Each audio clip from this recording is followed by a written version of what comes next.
Every day, millions of people open TikTok. They scroll, they laugh, they keep going. But what if one of those videos was connected to a real murder? A teenager posting about her divorce. Days later, she's dead. An influencer going out to see a movie and never walking out. A killer uploading a photo of his victim.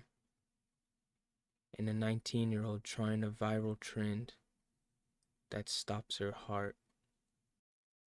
These are not internet rumors. These are documented cases. Different states, different years, but one platform connecting them all. TikTok didn't pull the trigger. It didn't hold the knife. But it gave something dangerous to the wrong people. An audience. Wait, before we go any further, ask yourself something. How many times have you watched a dangerous trend and thought, that's stupid, and then kept scrolling? Because in one of these cases, that scroll was the last normal moment before someone died. Today, we're breaking down the full timelines behind the most disturbing TikTok-connected deaths. No exaggerations, no conspiracies, just the facts. Because sometimes, the For You page becomes a crime scene.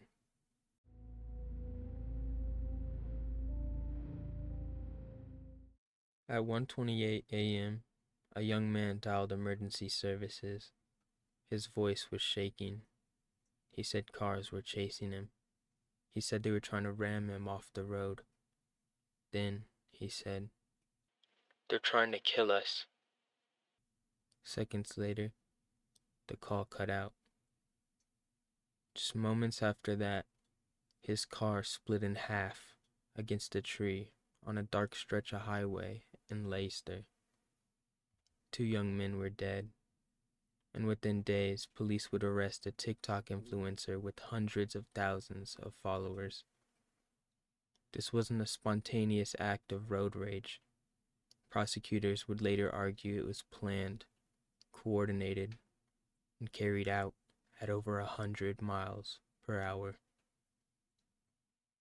This is the full timeline of how online drama turned into a deadly highway ambush.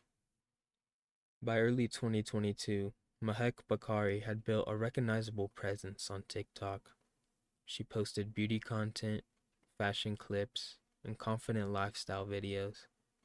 Her feed showed polished makeup, designer outfits, and carefully framed selfies. To her followers, she appeared composed and glamorous. There were no signs of chaos, no visible cracks. But behind that curated feed was a secret that had been building for years. Her mother, Ansreen Bakari, had been involved in a long-term relationship with a much younger man named Saqib Hussain. The relationship had lasted nearly 3 years, and when it ended, it did not end quietly. Court evidence later revealed that Ansreen and Saqib met years earlier and developed a relationship that included frequent travel and hotel stays. Saqib reportedly spent thousands of pounds on the relationship. Messages between them were intense and emotional. Eventually, Ansreen ended the relationship. This is when the threats allegedly began. Prosecutors stated that Saqib demanded repayment for money he had spent. He threatened to release intimate photos and videos if he was not paid. The situation escalated from private conflict to something far more volatile. Instead of going to the police, The prosecution argued that answering involved her daughter. Phone records later showed increased communication between Mahek and multiple associates in the days before the crash. In early February 2022, a meeting was arranged in Leicester. Saqib agreed to meet answering in person to settle the dispute. He brought his friend Mohammed Hashim Ijazuddin. What Saqib did not know, according to prosecutors, was that multiple vehicles would be present. CCTV footage later showed several cars linked to the defendants in the same area at the same time. Investigators would later argue this was not a coincidence. Shortly before midnight, Saqib and Hashim drove to Leicester in Skoda Fabia. After meeting at the arranged location, they began to drive. Within minutes, several cars followed. The pursuit moved on the A46 dual carriageway. Telematics data later confirmed speeds exceeding 100 miles per hour. The prosecution argued that Skoda was boxed in and rammed from behind. Inside the car, panic escalated. At 1:28 a.m., Saqib called emergency services. He told the operator they were chasing him, and he said they were trying to kill him. Then, the line went silent. Moments later, the Skoda left the highway, struck a tree, split apart, and burst into flames. Both young men died at the scene. When officers arrived, they initially faced what appeared to be a high-speed crash, but investigators quickly noticed irregularities. The debris pattern suggested external impact, and forensic collision experts analyzed tire marks on the roadway, paint transfer between vehicles, black box vehicle data, and CCTV timestamps. Meanwhile, detectives pulled phone location data. Multiple phones connected to Mahek and other defendants were placed along the pursuit route. Text messages recovered from devices suggested coordinated movement and communication during the chase. This was no longer a tragic accident. Police began making arrests. During trial proceedings in 2023, the prosecution argued the pursuit was deliberate and coordinated. They described it as a calculated attempt to confront and intimidate Saqib, which escalated into fatal violence. The defense argued there was no intention to kill and suggested the crash resulted from loss of control. Jurors heard the 999 call. They saw CCTV footage. They examined phone data maps. Ultimately, Mahek Bakari and her mother were convicted of double murder. Life sentences were imposed. After conviction, Mahek's TikTok presence became frozen in time.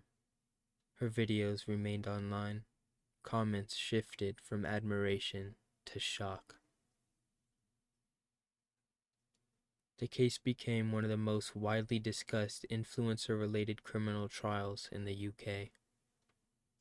Two families lost sons. An influencer lost her freedom, and a highway became the scene of a crime that began with a private relationship and ended in a public tragedy. So this first case I actually have not heard about before I did research into it, and it is very tragic. And so it was a very horrible breakup, and I think it was very toxic on both sides. There was no justifying either side of it. It was just a bad situation in general. And so instead of getting her private, like explicit photos and videos leaked and trying to talk to him or go to the police about it, she got some of her friends or whatever and they rammed him off of the road at 100 miles per hour and he died. Him and his friend died. I mean, you can't live through a 100-mile-per-hour crash. Like, it's just horrible. And I wish this case was more known because, like I said, I've never heard of it, but I think it should be known because, like, it's just scary and it's a horrible situation. And I think a lot of people can take from it, maybe going to get help or police instead of doing something stupid, because it's always better to think about your actions before you do it.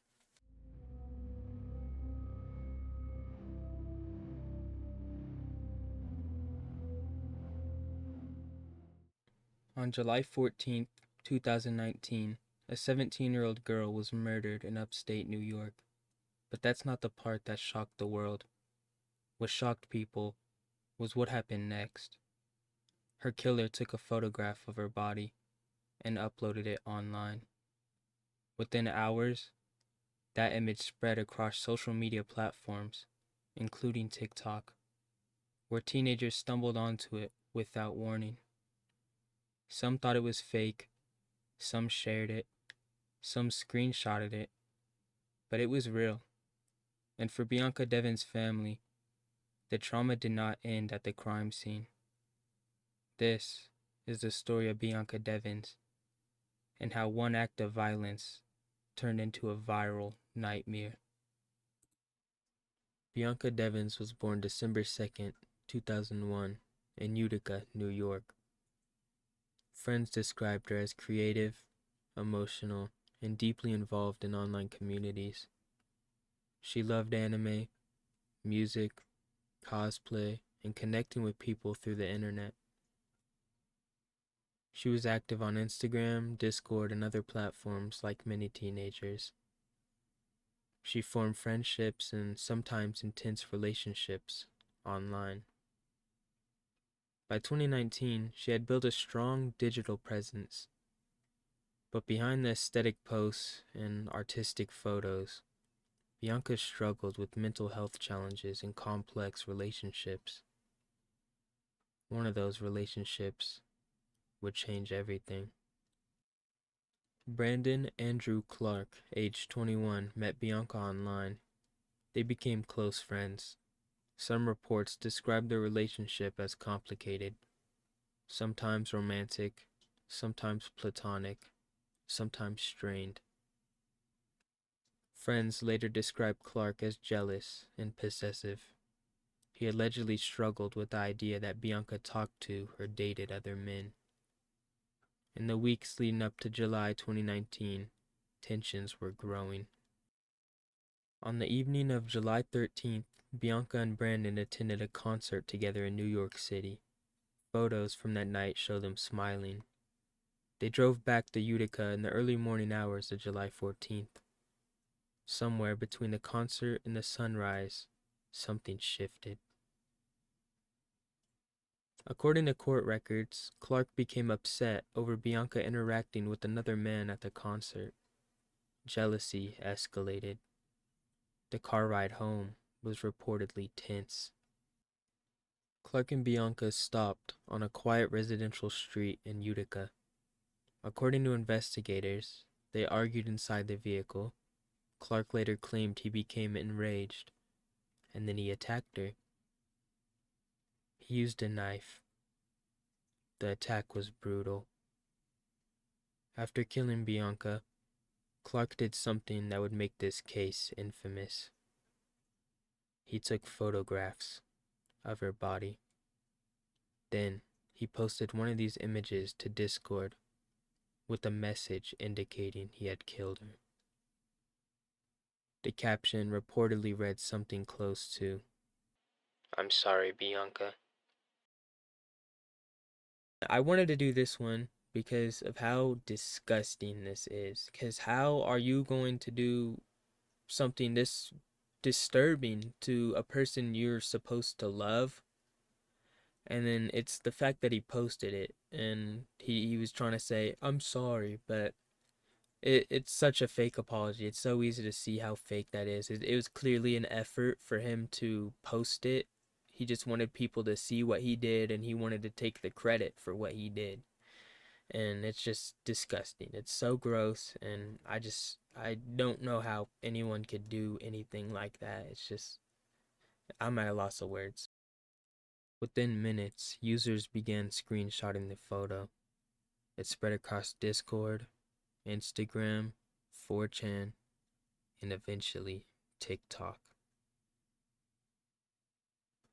TikTok users began referencing it indirectly at first.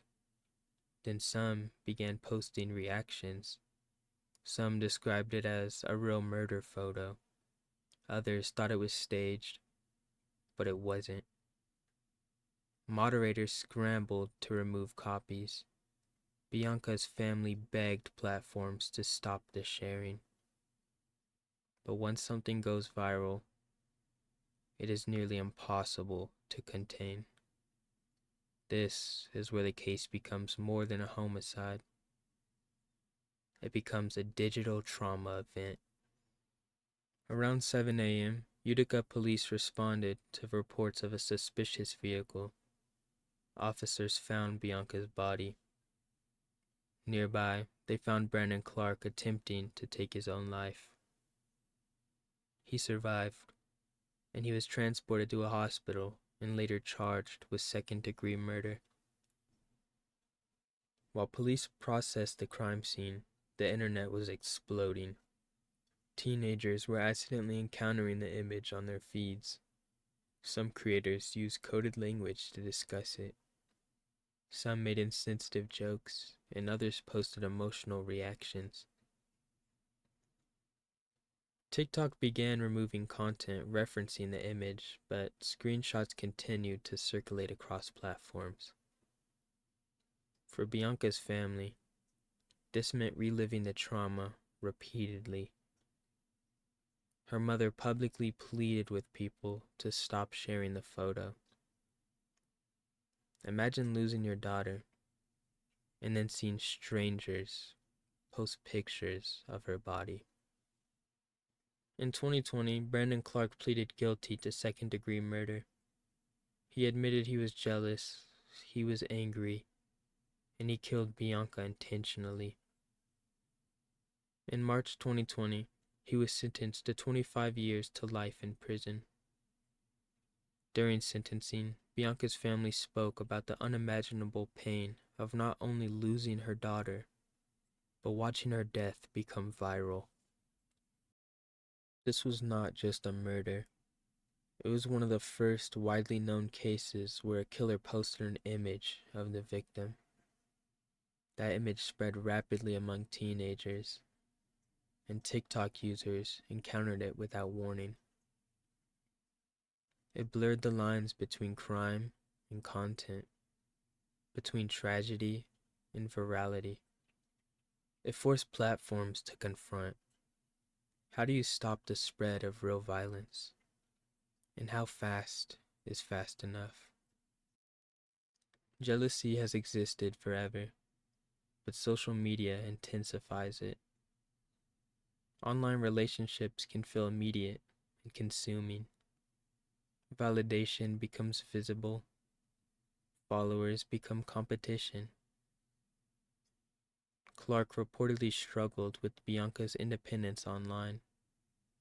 He could see her interactions, her attention, her digital world. And in his distorted thinking, he tried to control it permanently. Bianca Devins became more than a headline. Her case sparked conversations about online harassment, discussions about violent imagery moderation, and warnings about obsessive digital relationships. But for her family, she was not a viral story. She was a daughter, a sister, a real person. There's something uniquely horrifying about violence that spreads online. Because the crime does not stay in one place, it multiplies, it echoes, it lives on servers and screens. The murder of Bianca Devins reminds us that the internet does not just document tragedy. Sometimes it amplifies it, and sometimes it turns into something even harder to escape.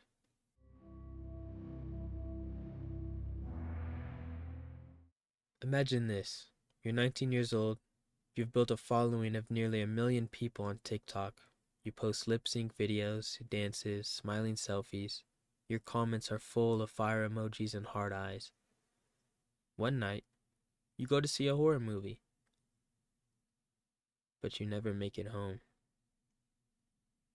And what makes this case even more chilling, there was no argument, no warning, no connection between the shooter and the victims. Just random violence and a TikTok creator whose life ended in the dark theater. This is a story of Anthony Barajas, known online as Is Anthony Michael. Anthony Barajas was born in 2001 and raised in California. By 2021, he had built a large TikTok presence under the username It's Anthony Michael.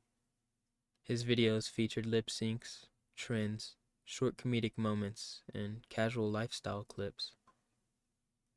He had nearly 1 million followers, millions of likes, and brand interest and sponsorship potential. He was described by friends as upbeat, kind, and supportive. He wasn't controversial. He wasn't involved in online drama. He was just a teenager navigating early influencer success.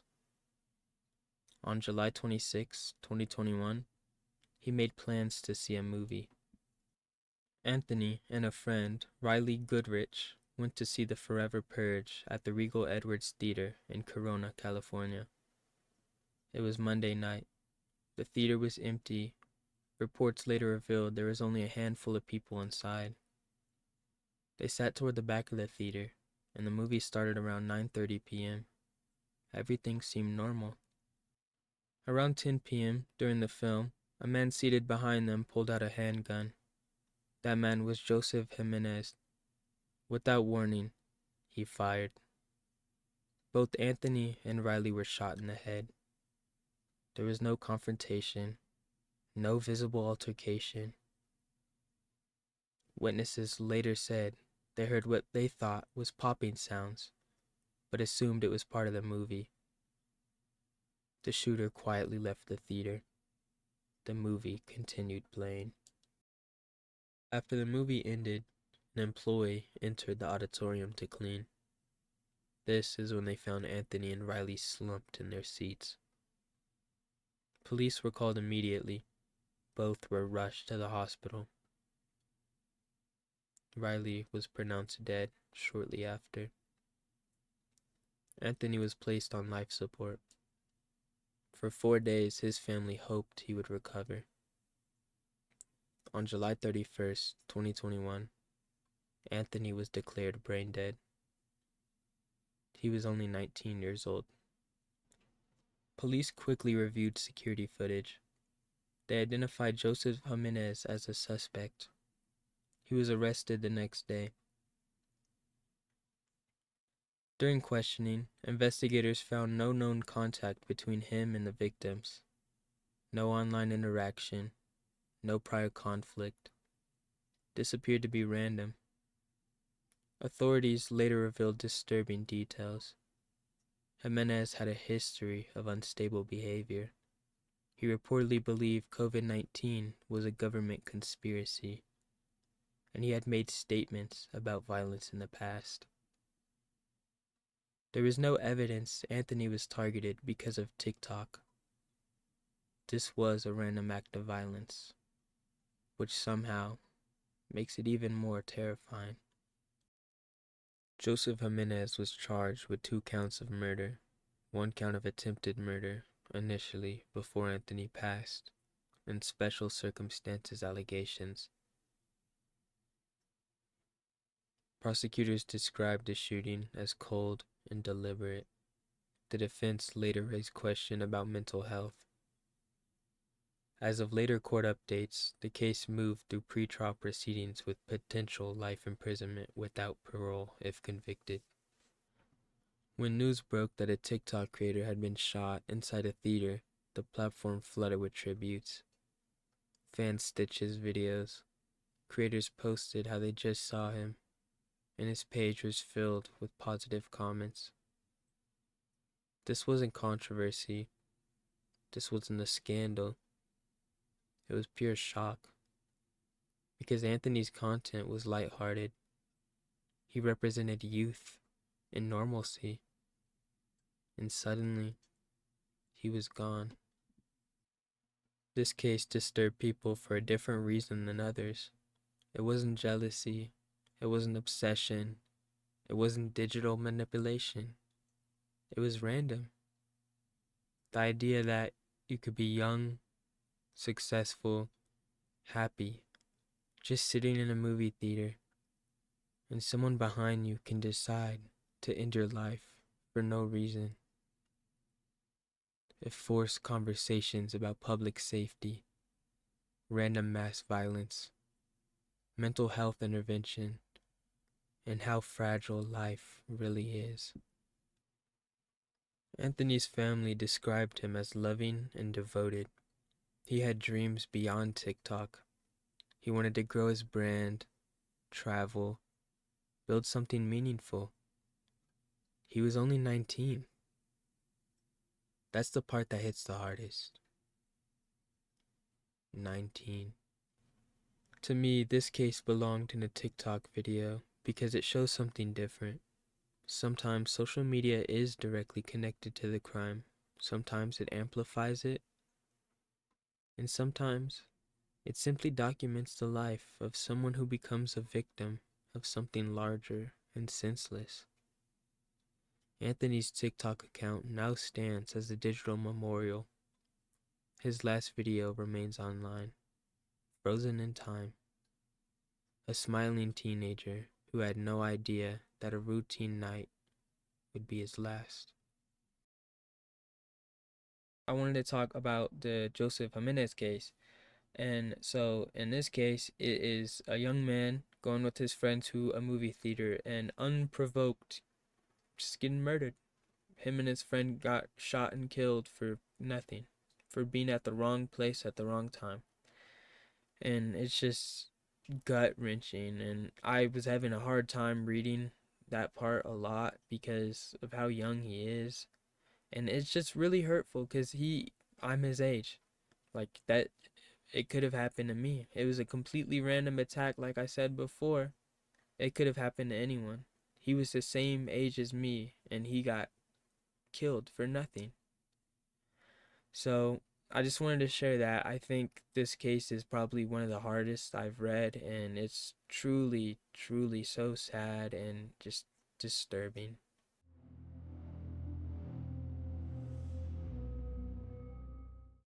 He didn't know those would be the last words she ever said to him. "I'm going to be famous, Dad."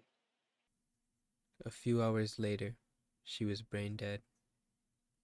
No car crash, no overdose in an alley, no violent crime, just a can of keyboard cleaner and a viral trend. This is the story of how a 19-year-old chased internet fame and became a warning instead. In early 2025, a disturbing trend quietly resurfaced on TikTok. It wasn't new. It's existed for decades under different names: huffing, dusting, chroming. But TikTok gave it something it never had before: an audience. The trend involved inhaling compressed air products, most commonly aerosol keyboard cleaner, to create a brief euphoric high. It takes seconds, and it could stop your heart instantly. Medical experts have long warned that inhaling these chemicals can cause sudden cardiac arrest due to irregular heart rhythms. The Cleveland Clinic has documented fatal heart failure linked to inhalant abuse. But on TikTok, the videos don't show that. They show teens laughing, passing out, waking up, and doing it again. It looked harmless. It looked funny. It looked survivable. Until it wasn't. Raina O'Rourke was 19 years old. She lived in Tempe, Arizona. She had dreams of becoming famous online. She wanted followers, views, recognition. According to reports shared widely in June 2025, Reina and her boyfriend ordered aerosol keyboard cleaner through DoorDash to her parents' home without her mother's knowledge. This wasn't random. This wasn't accidental exposure. It was deliberate. She inhaled the aerosol product as part of the viral dusting trend. Within moments, her body went into cardiac arrest. Her heart stopped, and she collapsed. Emergency services were called. She was rushed to the hospital. Oxygen deprivation had already begun damaging her brain. She remained unconscious in the ICU for a week. Doctors eventually determined she was brain dead. She was taken off life support. She never woke up. This is what makes inhalant trends especially dangerous. Unlike overdoses, which can take time, or unlike choking games, which involve minutes, dusting can kill instantly. The chemicals in compressed air displace oxygen in the lungs. At the same time, they sensitize the heart to adrenaline. The result? SSDS, or sudden sniffing death syndrome, when the heart enters a fatal arrhythmia. No warning, no countdown. You just collapse. Medical sources warn that even first-time use can be fatal. That means you do not build up to the danger. The danger is immediate. This isn't just an isolated case either. Reina was not the only one. In 2024, an 11-year-old boy named Tommy Lee Billington lost consciousness during a sleepover after reportedly participating in the chroming challenge and later died. In another 2024 case, a 12-year-old boy suffered cardiac arrest after attempting the same trend and had to be placed in a medically induced coma. These were children, preteens, and in some countries, governments began responding. In January 2025, Venezuela's Supreme Court issued a $10 million fine against TikTok, claiming the platform failed to prevent allegedly deadly viral trends that resulted in child deaths. The issue had gone international, but the algorithm didn't stop. One of the most disturbing aspects of modern TikTok challenge deaths is not just the content, it's how it spreads. In 2024, U.S. courts examined whether TikTok could be held liable when its For You page recommended dangerous content to children, including videos connected to the Blackout Challenge. The psychology is disturbingly simple. It looks survivable, it gets views, it requires no special tools, and it's accessible in every home. Reina's family later spoke publicly to warn other parents about how easy it was to obtain these products and how little oversight exists. There is no ID required to purchase aerosol canisters, no age check, no warning pop-ups on delivery apps, just a button, add to cart, and it's delivered. We've seen this cycle before. The Blackout Challenge, the Benadryl Challenge, chroming, dusting, each one follows the same pattern. A small number of viral videos, media coverage, platform denials, lawsuits, and then copycats. Even older choking game behaviors predated TikTok by decades, but social media amplifies them at unprecedented speed. TikTok does not remove some dangerous hashtags, but trends mutate. They rename themselves, and they resurface. Reina wanted to be famous, and in a tragic way, she became exactly that. Not for dancing, not for comment, not for talent. Because she had a can of keyboard cleaner, and it stopped her heart. The most terrifying part of this case isn't that it happened. It's how easily it can happen again. Because the next trend is probably already being filmed. Hello everyone. I know this is a little different from all the other segments in this video, and I did not plan on having this part in the video, but after recording my video yesterday and then going back today to finish editing, I came across the part when I said there's probably a new TikTok trend being uploaded right now. And I wanted to be wrong. I wanted to sound like the dumbest person in the world, but I was right. There's already a new trend. There's already children being hurt by this new trend. And I just want to tell you guys what it is because I just want to spread awareness because this is just getting crazy at this point. I don't know how TikTok keeps allowing this. I don't know how they don't have any moderation to get rid of this stuff before children see this stuff and do it. I just don't understand how TikTok is doing this. But let me read you a few articles.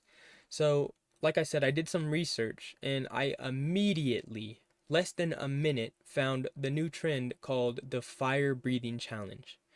And so, the fire breathing challenge is when children put isopropyl alcohol, which, if you do not know, is extremely toxic to consume, into their mouth and holding a flame up to spit fire, go like, and spit fire. There is a 14-year-old girl who has life-changing injuries. She will never live the same life because she attempted this trend. Already. This is already happening again. We just had this whole thing with people doing this stupid stuff with the keyboard cleaner. And here we are again. And TikTok just keeps letting it happen. And I don't understand. Because these are children at stake here. These are children's lives that are being ruined or lost. And I just don't understand why TikTok doesn't see that and why they don't try better moderation or something to stop children from seeing this. I just wanted to include this for awareness as if anyone watching this have children, please watch what your children are watching. There is zero moderation on Instagram, zero moderation on TikTok. People can post whatever they want. I'm so serious. So if you have children or if you are a child going on to the internet, don't. It's not worth it. And I really think parents should stop children from going on to social media before they're an older age. Kids are on this stuff way too young, and this is the result. There are children dying, children being hurt from trying these stupid trends that are being posted on TikTok. Hello everyone. I just wanted to say thank you guys so much for watching. I really hope you like the new format and I would like to apologize for my inconsistency. I've had a lot of stuff going on and I know I've been saying that a lot, but I really like to apologize. You guys really deserve better. You guys have been giving me so much and I should really be doing way more for you guys and I promise I'm going to. And thank you. I'd like to know what you guys think about this format as well as like my own opinion at the end of every case or whatever like I was doing. And I want to I want to know if you guys liked it. If you didn't, that's fine. I want brutal honesty. If you guys do not like it, I'll go back to the old format. If you like it, we'll run with that. And then we could be a more open community. I'm out here talking to you guys way more in this video than any other video I had. And I enjoyed that. And I hope you guys can too. Just let me know. Thank you guys so much for watching. I hope you guys have a beautiful day. Goodbye.